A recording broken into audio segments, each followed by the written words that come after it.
nongeye kubasuhuza abakunzi ba The Next TV aho muherereye hose, abari mu gihugu cy'u Rwanda, abari hanze y'u Rwanda, haba ku mugabane wa Afurika cyangwa bari ku yindi migabane itandukanye, Uburayi, Amerika n'abari muri Aziya, ndabasuje mugire amahoro. The Next TV yabagezaho inkuru trend, inkuru z'imyidagaduro, inkuru za politike ndetse n'ibyegeranyo bitandukanye. Uri kureba ino video utarakanda subscribe, ndagusaba gukanda subscribe kugira ngo ujye ubasha kubona amakuru meza kandi amakuru yizewe, amakuru azigiye kuri The Next TV.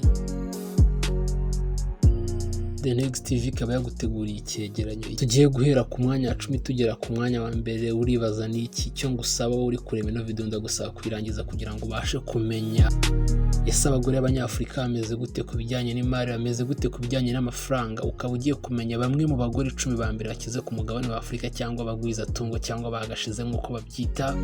Ndagusaba kureba ino video yose ukayirangiza ukabasha kumenya abagore b'abanyemari cyangwa abagore bagwiza tungo batuye kuri umugabane wirabura. Ndagusaba uri kureba ino video sharingira umwe mu bagore uzi cyangwa umwe mu bamamuzi, nabo bakabasha kumenya bamwe muri bagenzi babo babashije kwiteza imbere cyangwa babashije kuba ba miliyarderi kuri umugabane wirabura.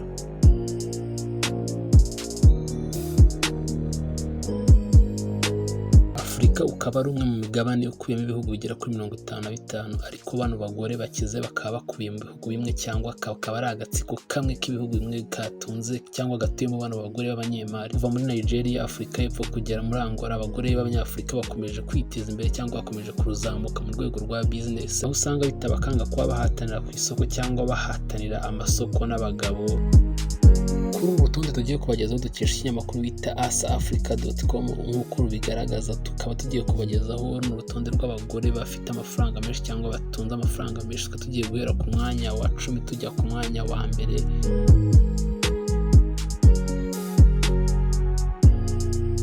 Mwanya 10 tukaba tuhasanga umugore bita Elizabeth Brenda, akaba atunze akayabo ka $19,400 z'amadolari y'Amerika. N'umugore Elizabeth Brenda akaba aza ku mwanya wa 10, akaba aturuka mu gihugu cya Afurika y'Epfo, akaba yaravutse mu mwaka w'1962. akaba ari umwe mu bakobwa ba Albert Wilson. Albert Wilson ni umwe mu bagabo ba mbere bagejeje brand ya Toyota muri Afurika y'Epfo cyangwa muri Afurika nzima, kuko ni umwe mu bantu ba mbere bazanye no kampani ya Toyota isanzwe ikora amamodokari, nk'uko wakumva Volkswagen Rwanda, nabo akaba ari umwe mu bantu ba mbere bazanye no kampani ya Toyota mu gihugu cya Afurika y'Epfo. N'umugore Elizabeth uza ku mwanya wa 10 mu rutonde rw'abanyemari cyangwa rw'abagwizatungo bafite amafaranga menshi abagore bo muri Afurika, akaba yaratangiye business mu mwaka w'1946. akaba yatangiye business nk'umuyobozi w'ikigo bitaga Wesco Investment Limited. Nubwo yakoraga ino business cyangwa ari umuyobozi muri kino kigo gicuruza, akaba ari umwe mu bantu bari bafite imigabane cyangwa bigeze baguze imigabane muri ino societe ya Toyota South Africa. Akaba afite imigabane ingana 25. Saha honyine afite amafaranga, kuko hari n'izindi kampani cyangwa andi ma brand ya Toyota mu bindi bihugu bitandukanye yagiye ashoramo amafaranga, nk'aho twavuga Toyota Japan. akaba yarashoyemo akayabo k'amafaranga, nk'uko tubikesha kino kinyamakuru bita asaafrica.com. si ibyo kuba umugore yaragiye ashora amafaranga atandukanye cyangwa yaragiye agura imigabane muri no Toyota yikorera mu bihugu bitandukanye. akaba afite cyangwa akaba ari umunyamigabane wa kampani bita Tonga Hunter and Sousa ikora mu gihugu cya Afurika y'Epfo.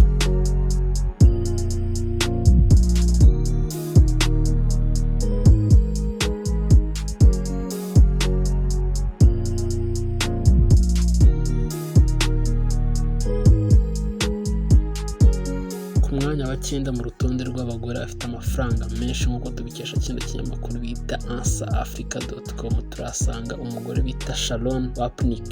akaba afite akayabo ka $25,000 z'amadolari y'Amerika. akaba aza ku mwanya wa 9 mu rutonde rw'abagore 10 bafite amafaranga menshi ku mugabane wa Afurika. akaba ari umwe mu bantu baturuka muri cya gihugu cyo muri Afurika y'Epfo. Nk'uko mukomeza kugenda mwumva kino cyegeranyo, muraza kumva igihugu cya Afurika y'Epfo kiganza muri ino nkuru cyangwa muri rutonde. N'umugore Wapnick akaba yaravutse mu mwaka w'1964. akaba ari umukungu ukomeye cyane, ariko ubukungu bwe akaba bukomora kuri se ahoze ari umukire cyane. uyu mugore akaba ari umwe mu bagore afite igikundiro cyangwa uburanga buhebuje ubwo agaragara. akaba ari umwe mu bantu bagaragara nk'ababereye amafoto cyane.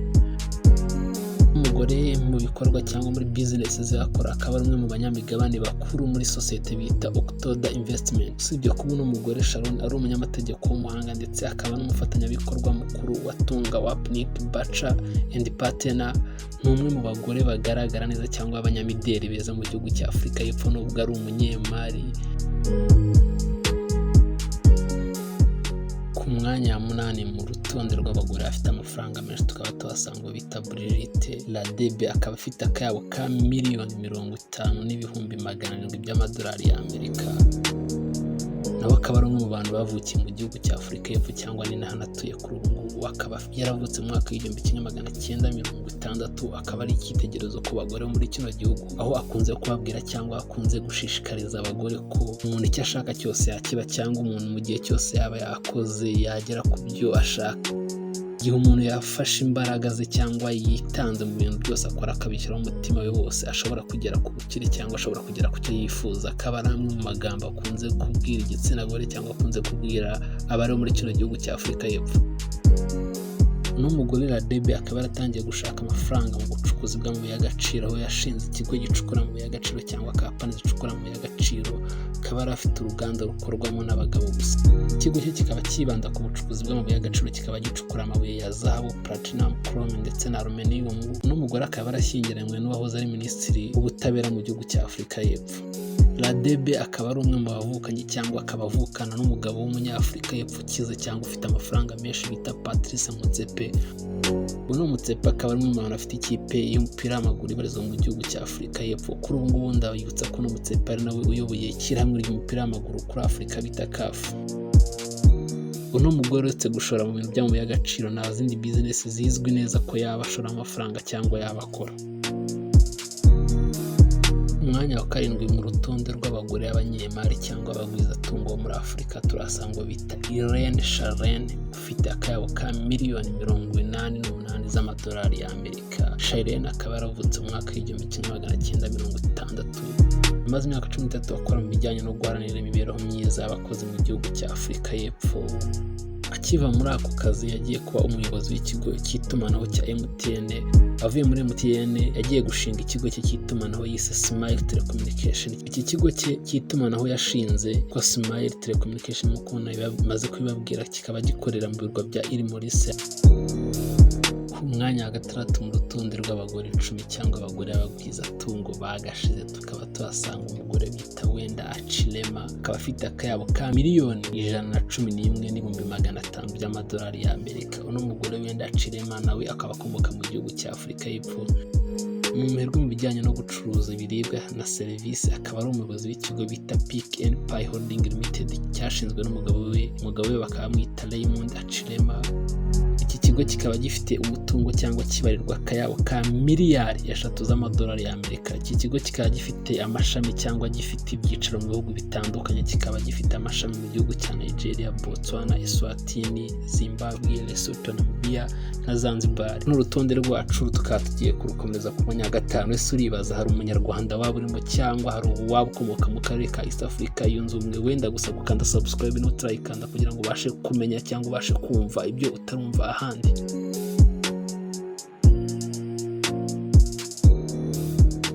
Ku mwanya wa 5 mu rutonde rw'abagore bagashize cyangwa abagwizatungo muri Afurika tukaba tuhasanga umugore bita Wenda Plebram. Nawe akaba ari umwe mu bavukiye muri kino gihugu cya Afurika y'Epfo. Akaba yaravutse mu mwaka w'1962. Ni umwe mu bagore ba mbere cyangwa niwe mugore wa mbere w'umuherwe mu gihugu cya Afurika y'Epfo. Akaba aza ku mwanya wa 5 muri Afurika. Ni umukobwa w'umuherwe cyangwa w'icyamamare Sir Donald Gordon. Umugabo Sir Gordon ni umwe mu bagwizatungo cyangwa abanyafurika babayeho. Akaba yaraturukaga mu gihugu cya Afurika y'Epfo. Uno Wenda Plebram akaba ari umukobwa wiwe, akaba ari umwe mu bakobwa.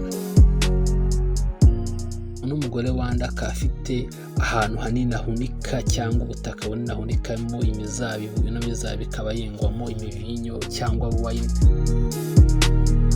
Wanda akaba ari umwe mu bantu bazwiho cyangwa bafite uruganda rukora ino wine nk'uko maze kubabwira. Wine ikaba yitwa China Blanca, ikaba ari wine ikunzwe cyane muri Afurika y'Epfo ndetse no muri Afurika nzima. Ikaba ari umwe mu bantu bohereza cyangwa exportinga ino wine yo mu bihugu bitandukanye, nk'aho exportinga mu bihugu biza mu Bufaransa, Ubwongereza, Sweden, Leta Zunze Ubumwe za Amerika ndetse na Canada. n'umugore mu minsi ishize akaba yarigeze gutanga miliyoni zigera kuri 23 z'amadolari y'Amerika gufasha abantu bitewe n'ibibazo bya covid. Akaba ari umwe mu bagore b'Abanyafurika cyangwa Abanyafurika y'Epfo bafite amafaranga menshi cyane, akabaza ku mwanya wa 5, ariko muri Afurika y'Epfo akabaza ku mwanya wa 2 mu bagore bafite amafaranga menshi. Ku mwanya wa 4 mu rutonde rw'abanyemari cyangwa rw'abagashize batuye ku mugabane wa Afurika ariko b'abagore turahasanga umunyanirakazi bita Bola Shangaya yavutse mu mwaka w'1959. Ni umwe mu bantu bavukiye mu muryango uciritse cyangwa umuryango utishoboye, ariko ibyo ntabwo yigeze abiha agaciro kuba yaravukiye mu muryango utishoboye. Akaba yaraje gukora cyane. N'umugore yabanje kwiga kuri impamyabumenyi mu cyiciro cya 2 muri kaminuza mu bijyanye n'ubukungu n'ibaruramari. Ino mpamyabushobozi cyangwa ino degree akaba yarayikuye muri kaminuza bita Zaria and Armstrong College. Ubwo yatangiraga gukora amafaranga akaba yarabaye umugenzuzi wa banki mu gihugu cya Nigeria mu mwaka w'1943, ariko ibi ntabwo yigeze abitindamo kuko yaje guhita ava kuri kano kazi yaza gusezera, aho yatangiye kujya atumiza ibikoresho cyangwa ibicuruzwa hanze akabivana ku migabane itandukanye bakaza akabicururiza mu gihugu cya Nigeria. Kuri ubu n'umugore akaba afite amakampani atandukanye ahuriza mu cyo bita Boris Group International. No Boris Group ikaba ifite amashami atandukanye. Ku mwanya wa 3 mu bagore bafite amafaranga batuye ku mugabane wa Afurika cyangwa bahavukiye tukaba tuhasanze umuturanyi wacu mu gihugu cya Kenya, akaba yitwa Ngima Kenyatta ufite akayabo ka miliyari y'amadolari y'Amerika. Ngima Kenyatta uzwi muri Kenya nka Mama Ngina, ni umugore wahoze ari perezida w'iki gihugu Jomo Kenyatta, akaba na nyina wa perezida w'iki gihugu muri no minsi bita Kenyatta. Umwe mu bagore b'Abanyafurika bafite amafaranga menshi kuri ubu ngubu. Ngina akaba afite imyaka 87, akaba ari Mama Ngina ku myaka 87, akaba ari umwe mu bantu bubashywe cyangwa mu bantu bakunzwe cyane n'abaturage ba Kenya. Ngima Kenyatta ashoye imari ahantu hatandukanye, nk'aho afite imigabane ingana na 24% muri banki y'ubucuruzi nyafurika bita CBN. Ni imwe muri banki zikomeye cyangwa imwe muri banki zikorera muri Kenya zitegamiye kuri leta. Akaba ari umwe mu bantu bafite imigabane bashoye mu kigo cy'ubucuruzi bita Brookside gitanga hafi 1/4 cy'amata acuruzwa muri kino gihugu. Akaba arashoye mu bikorwa bindi bitandukanye nk'amahoteli, inzu zakira abashyitsi ndetse n'ubucuruzi bw'imbaho. Ibigo byinshi by'itangazamakuru bitandukanye, nk'afite ibigo bigera kuri 3 nk'icyo bita Media Max, icyo bita Kameme Radio ndetse n'ikindi gikomeye cyane kibarizwa muri Kenya bita People Newspaper. Akaba ari umwe mu bantu batuye muri Afurika y'Uburengerazuba. Ku mwanya wa 2 mu rutonde rw'abantu 10 cyangwa abagore 10 bafite amafaranga menshi tukaba tuhasanga uwo bita Florence Arikaja ufite akayabo ka miliyoni nawe y'amadolari. Akaba ari umunya-Nigeria kazi. Akaba yaravutse mu mwaka w'1951. Akabaza ku mwanya wa 2 mu bagore bafite amafaranga menshi muri Afurika, ariko akabaza ku mwanya wa 1 mu bagore bafite amafaranga menshi mu gihugu cye cya Nigeria, igihugu avukamo. Akaba yaratangiye ubucuruzi mu myaka 70 ushize ubwo yafunguraga ikigo bita Supreme Stitch, ubwoko bw'imyambaro yaje kuvanamo ikigo bita, ariko ubu ngubu kino kigo bitaga Supreme Stitch akaba yaraje kugihindura mu inzu itunganya ibijyanye n'imideri yaje kwita Rose of Sharon House of Fashion. Kuri ubu no mugore akaba amaze kugira ibigo byinshi bitandukanye, nk'amaze kugira ibigo birenga 6, ariko ibizwi cyane hano ku isi ari nk'icyo bita Rose of Sharon Prita, hakaza icyo bita Promotion, hakaza icyo bita Digital Reality Prita, hakaza icyo bita Day Spring Property Development Company Limited. Ubwo COVID-19 yateraga kino kigo n'umugore we barabita Farmer Oil yaje gutanga inkunga ingana nka miliyari y'amafaranga akoreshwa mu gihugu cya Nigeria mu gufasha no kunganira urwego rwo kwirinda kino cyorezo. Wowe uri kureba ino video niba utarakanda subscribe, ndagusaba gukanda subscribe kugira ngo ubashe kumenya ninde uri ku mwanya wa mbere, ninde wakeka ko yaba ari ku mwanya wa mbere. Ndagusaba gukanda subscribe niba utarayikanda kugira ngo ubashe kumenya ninde uri ku mwanya wa mbere, ninde uyobora n'urutonde rw'abagore b'Abanyafurika bafite akayabo k'amafaranga cyangwa bakize kurusha abandi kuri uno mugabane wirabura. Ku mwanya wa mbere hari uwo bita Isabel Dos Santos ufite akayabo ka miliyari 2,200,000 z'amadolari y'Amerika. Akaba ari umukobwa wahoze ari perezida wa Angola. Niwe uza ku mwanya wa mbere ku rutonde rw'abagore 10 ba mbere b'abaherwe bakize muri Afurika. Yavutse ku itariki 20 Mata 1973. Akaba yarinjiye mu bucuruzi mu mwaka w'1997. ubwo yafunguraga beach yitwa Miami Beach Club iherereye ku kirwa cya Rwanda muri Angola. Kuri ubu bivugwa ko n'umugore ari umwe mu bantu bafite cyangwa bashoye akayabo k'amafaranga mu bigo byinshi bitandukanye hayibarizwa muri Angola cyangwa muri Portugal. Akaba ari umwe mu bantu bashoye amafaranga mu bigo byinshi bitandukanye mu bijyanye n'imari n'ubucuruzi bw'amabuye y'agaciro, itumanaho n'ibindi. Afite imigabane ingana 28% mu bigo by'itangazamakuru cyo muri Portugal kizwi nka Zona Multimedia. Nyuma yaho se aviriye ku butegetsi mu mwaka wa 2017, uno mugore Isabelle cyangwa uno mukobwa yaje kugabwaho ibitero cyangwa yaje kuba umwe mu bantu bavuze ko yaba yaranyanganyije umutungo w'igihugu cyangwa yarakoresheje ruswa ubwo se arakiri ku butegetsi. Ariko we mu kiganiro yahaye BBC mu mwaka ushize, mwaka wa 2020, yavuze ko bino ari ibitero bya politike babashije ko bamugabaho. Avuga yuko ibyo nta gaciro bifite kandi ko yaciye n'amarenga ko ashaka kwiyamamaza mu mwaka wa 2022 ashaka kuyobora igihugu cya Angola.